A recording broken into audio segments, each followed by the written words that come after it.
Louis Genovese here. While everyone's talking about Josh Allen's heroics in last night's 41-40 comeback win for the Buffalo Bills over the Baltimore Ravens on Sunday Night Football, how about Ed Oliver? This guy was just the main force, an unstoppable force for the Bills in a game where they needed the big stops and the big takeaways to beat a team like the Baltimore Ravens, who were absolutely just decimating them all over in both in the air and on the rush attack, especially with like the most lethal running force in the NFL, in my opinion, with Lamar Jackson and Derrick Henry, the latter which had 168 yards and like 2 touchdowns.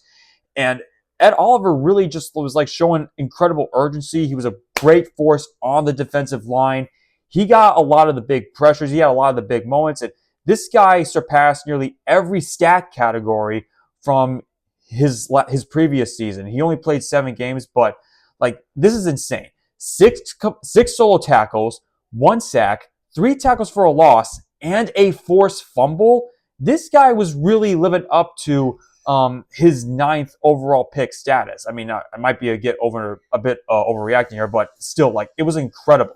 He really did a great job of creating a ton of pressure. He was really showing a lot of urgency. He's really improved.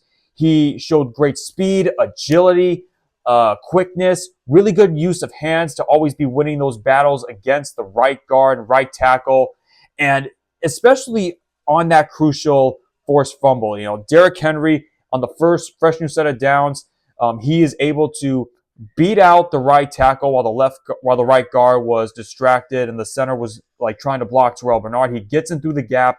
He grabs over to Henry, punches the ball right out of him, and Bernard recovers.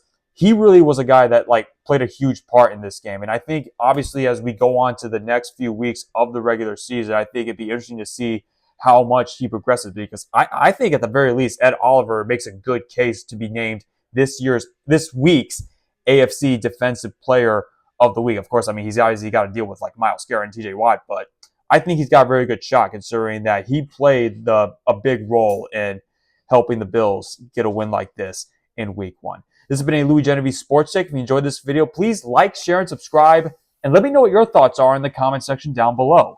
Thank you all for watching, and see you next time.